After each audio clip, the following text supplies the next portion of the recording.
हाय, कैसे हैं आप सब लोग। मेरा नाम अमृता है और दोस्तों आज मैं एक अलग टाइप की मूवी लेके आई हूँ जिसमें म्यूजिकल, हॉरर, रोमांस, ड्रामा काफी सारे एलिमेंट हैं। द ल्यूर जो 2015 में रिलीज हुई थी। ये एक पोलिश मूवी है और इसे डायरेक्ट एगिस्का ने किया है। मूवी की कहानी हेंस क्रिश्चियन एंडरसन इनके फेरी टेल से ली गई है, द लिटिल मर्मेड। मूवी की IMDb रेटिंग 6.3 है। दो मर्मेड सिस्टर्स की कहानी है और म्यूजिकली हॉरर होने के कारण काफी सुंदर पॉलिश सॉन्ग्स है जो कि अनफॉर्चुनेटली मुझे तो समझे नहीं। मूवी शुरू होती है 80s के जमाने में, जहाँ पे एक rock band fix and dates जिसमें 3 मेंबर्स थे, वो रात के अंधेरे में एक बीच पे गाने गा रहे थे और अचानक से पानी से 2 मरमेड इनके पास आती है और इनके साथ गाने लगती है। इसे देख के ये लोग डर जाते हैं। अब इन मरमेड्स को वैसे तो अमेरिका जाना था, लेकिन कुछ मजे करने के लिए कुछ दिन ये लोग इस शहर में रुकने वाले थे और इसी बात पे ही बैंड के लोगों में ये लोग शामिल हो जाते हैं। वो बैंड एक अडल्ट क्लब में काम करते थे और अपने ओनर को इन मरमेड्स के बारे में वो बताते हैं। एक का नाम गोल्डन था तो दूसरी का सिल्वर। दिखने में काफी सुंदर और काफी अच्छा गाना गाती थी, इसीलिए क्लब में उन्हें परफॉर्म करने के लिए रखा जाता है। बैंड के मेंबर्स उन्हें अपने फैमिली में अडॉप्ट कर लेते हैं। ये दोनों भी आसानी से इंसानी रूप ले सकते थे। वो मर्मेड है, ये बात किसी से भी छुपाई नहीं गई थी। उन्हें क्लब में सिंगिंग और स्ट्रिपिंग करना था और जल्द ही वो द ल्यूर नाम का खुद के सिंगिंग का एक परफॉर्मेंस शुरू करते हैं जो कि काफी फेमस होता है और इन दोनों को देखने के लिए क्लब में मानो भीड़ मच जाती है। इसी दरमियान सिल्वर बैंड के एक मेंबर मीटेक के प्यार में पड़ती है और इन दोनों का भी टेम्पररी रिलेशन शुरू होता है। टेम्पररी इसके लिए कहा क्योंकि मीटेक के लिए सिल्वर एक दूसरी दुनिया की क्रीचर थी। वो इंसान को जैसे प्यार करता है वैसे वो उसे प्यार नहीं कर पा रहा था और ना ही सिल्वर में फीमेल ऑर्गन्स थे, इसीलिए दोनों की इंटीमेसी भी नहीं हो पा रही थी। लेकिन कुछ समय के लिए दोनों भी एक दूसरे के साथ खुश थे। लेकिन दोस्तों सिल्वर और गोल्डन दोनों थे तो क्रीचर, ये दरअसल इंसानों को अपने पास लुभा के उनका शिकार करते थे। हमें ये बात तब पता चलती है जब गोल्ड एक आदमी के साथ क्लब से चली जाती है। उस आदमी के इरादे तो फिजिकल इंटीमेसी के थे, लेकिन गोल्ड उसे नदी के किनारे लेके जाके उसका शिकार करती है काफी बुरी तरीके से। अब कुछ दिनों के बाद क्लब में ट्रीसन नाम का एक आदमी आता है। ये ट्रीसन और कोई नहीं बल्कि खुद एक सी क्रीचर था और वो भी खुद एक मेटल बैंड का सिंगर था। कुछ समय के लिए वो भी शहर में रहने के लिए आया था। वो गोल्ड को सिल्वर के बारे में वार्न करता है कि वो मीटिंग में कुछ ज्यादा ही इन्वॉल्व हो रही है जिससे वो खुद को नुकसान पहुंचाएगी। और आगे वो उनकी लेजेंड्स की कहानी बताता है कि कोई भी जल परी किसी इंसान से सच्चा प्यार करेगी और अगर उसके प्यार ने यानी पार्टनर ने किसी और लड़की से शादी की तो उस जल परी को एक श्राप लगेगा और उस पार्टनर की शादी के दूसरे ही दिन जल परी पानी में बदल जाएगी। अब गोल्ड उसे काफी समझाती है लेकिन सिल्वर नहीं मानती और मीटेक के लिए उसका अफेक्शन बढ़ते ही जाता है। अब इसी दरमियान जिस इंसान को गोल्डन ने मारा था उसके लिए पुलिस गोल्ड को पकड़ती है, लेकिन उस पुलिस को गोल्ड अपने मदहोश करने वाले आवाज से गुमराह करती है और वो पुलिस इन मरमेड्स के बारे में पूरी तरीके से भूल जाती है। लेकिन टीवी पे बार बार उस मर्डर के बारे में न्यूज आ रही थी जिसे देख के बैंड के मेंबर्स काफी शॉक होते हैं और उन्हें पता चल जाता है कि ये कारनामा इन 2 बहनों में से किसी एक का है। इसीलिए वो लोग मौका देख के सिल्वर और गोल्डन को पंच मार के बेहोश कर देते हैं। उन्हें लगता है ये दोनों भी मर गई है, इसीलिए इन्हें कारपेट में रैप करके नदी में फेंका जाता है। लेकिन वो दोनों भी पहले मरी नहीं थी और कुछ लोगों का शिकार करते हुए वे लोग वापस बैंड के मेंबर्स के पास जाते हैं। अब वो तीनों भी डर जाते हैं और उनसे माफी मांग के उन्हें एक्सेप्ट करते हैं। अब लाइफ एज यूजुअल चल रही थी, लेकिन मीटेक फाइनली सिल्वर को रिजेक्ट करता है उसे माफी मांग के। लेकिन रिजेक्ट करने के कारण सिल्वर एक फैसला देती है कि वो खुद की सर्जरी करके अपनी टेल रिमूव करेगी और इंसानों की तरह ही बन जाएगी और वो खुद का ट्रांसप्लांट करेगी जिससे उसे फीमेल ऑर्गन्स भी आएंगे। और वो सर्जरी करती है ताकि मीटेक खुश हो और फाइनली वो उसे एक्सेप्ट करे। उसकी सर्जरी होती है जिसमें उसकी टेल निकाली जाती है, लेकिन इसके कारण उसका जो सिंगिंग का आवाज था वो चला जाता है। अब वो क्लब में गाना नहीं गा सकती थी और उसके बिना ना ही गोल्ड गाने के लिए रेडी होती है। लेकिन सिल्वर को मीटेक का रिलेशन मिला था, उसका प्यार मिला था, इसीलिए वो खुश थी। लेकिन जब फर्स्ट टाइम इन लोगों की फिजिकल इंटीमेसी होती है तो उसके दौरान मीटेक को काफी अजीब लगता है और वो सिल्वर को फाइनली छोड़ देता है। ये देख के उसे बहुत ही बुरा लगता है।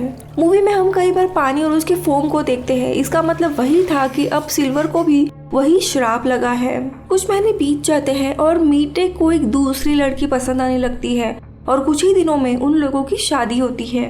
अब यहाँ पे सिल्वर को श्राप लगने के कारण मीटेक की शादी के अगले ही दिन वो सी फोम में बदलने वाली थी, यानी समुंदर के झाग में। लेकिन तभी ट्रिसन उन्हें आके एक रास्ता बताता है कि कैसे सिल्वर बच सकती है। उसे सुबह होने से पहले मीटेक की जान लेनी है ताकि वो अपना बदला पूरा कर सके। इसी से वो खुद बच सकती है और अपने फॉर्म में रह सकेगी। अब ये जानने के बाद जब मीटेक अकेला था तब सिल्वर उसके पास जाती है। मीटेक को काफी बुरा लग रहा था कि उसके लिए उसने पूरा ट्रांसफॉर्म किया और वो उसके साथ नहीं है, इसीलिए वो एज अ गिल्ट में उसे अपने पास लेता है और दोनों भी डांस करने लगते हैं। गोल्डन पीछे से इशारा कर रही थी कि उसे काटो और गुस्से में आके सिल्वर उसे काटने ही वाली थी। लेकिन उसे एक बात रियलाइज होती है कि मीटेक ने कई बार उससे ब्रेकअप करना चाहा, लेकिन सिल्वर खुद रेडी नहीं थी एंड बार बार उसके साथ रिलेशन कर रही थी। यानी वो खुद सिल्वर का फैसला था, इसमें मीटेक की गलती नहीं थी, इसीलिए वो उसे काटती नहीं है। अपने आखिरी पल वो उसके बाहों में बिताती है। जैसे सूरज की किरणें उसके ऊपर गिरती है उसका ट्रांसफॉर्मेशन होने लगता है और वो सी फोम में बदल जाती है। मीटेक को कुछ पता नहीं चलता कि अभी भी क्या हुआ। वो हैरानी से देखने लगता है कि सिल्वर कहाँ गायब हुई। लेकिन गोल्ड जो पीछे ही खड़ी थी वो काफी गुस्सा हो जाती है कि उसकी ट्विन सिस्टर अब उसके साथ नहीं है और इसी गुस्से में वो मीटेक के गले में बाइट करके उसकी जान लेती है और खुद पानी में चली जाती है और मूवी इधर ही खत्म होती है। अब बात करते हैं रियल लाइफ इंसिडेंट के बारे में। दोस्तों पोलैंड में काफी जगह पे आप मरमेड के पुतले, मरमेड्स की स्टेचू, फ्लैग पे उनकी इमेज, म्यूजियम में उनके स्टेचू पाओगे। पोलैंड में जो हर जगह पे मरमेड के स्टेचू है वो एक ही मरमेड के हैं और उनका नाम है सिरेंका। कहानी कुछ ऐसी है कि ये मरमेड अपने ट्विन सिस्टर के साथ बाल्टिक सी से जा रही थी, लेकिन बीच में गलती से दोनों भी अलग अलग राह पे चले गए। एक सिस्टर कोपेनहेगन में चली गई और दूसरी यानी सिरेंका विस्टा ये पोलैंड के एक ओल्ड टाउन में आ गई और गलती से कुछ फिशरमैन की जाल में वो फंस गई। फिशरमैन उस जलपरी को देख के काफी चौंक गए, लेकिन छूटने के लिए वो अपनी सुंदर आवाज में गाना गाने लगी जिससे फिशरमैन को वो काफी पसंद आने लगी और वो उसे छोड़ने भी वाले थे। लेकिन तभी एक व्यापारी ने उसे ट्रैप करके जेल में डाला। वो उसे अपने साथ टूर पे लेके जाने वाला था। सिरेंका जेल में काफी रो रही थी, लेकिन उसके रोने का आवाज भी इतना सुंदर था कि एक फिशरमैन का लड़के का ध्यान उसकी तरफ जाता है और वो शहर के बाकी लोगों के साथ मिलके उसे छुड़ाता है। इंसानों के अच्छाई के कारण आज सिरेंका बची थी, इसीलिए सिरेंका ने कसम खा ली थी कि वो उस टाउन को प्रोटेक्ट करेगी और इसी के कारण उसके हाथ में तलवार और शील्ड है। आगे जाके उस फिशरमैन के लड़के से उसका प्यार होता है और दोनों भी शादी करके खुशी खुशी रहते हैं। उसी गांव को वॉरसॉ कहते हैं जो कि पोलैंड की राजधानी है। वॉर्स वो फिशरमैन का नाम था और सावा उस मरमेड का दूसरा नाम। अब मरमेड की कहानियों में ऐसा भी कहा जाता है कि अगर उनका ह्यूमन पार्टनर रहेगा और उसने किसी और लड़की से प्यार किया तो मरमेड को एक श्राप लगता है और वो फोम में बदल जाएगी। अगर उसे खुद बचना है तो उसे अपने पार्टनर को मार डालना होगा, जो कि इस मूवी में बताया गया है। तो दोस्तों अगर इस मूवी की बात करें तो इसकी कहानी काफी एवरेज है।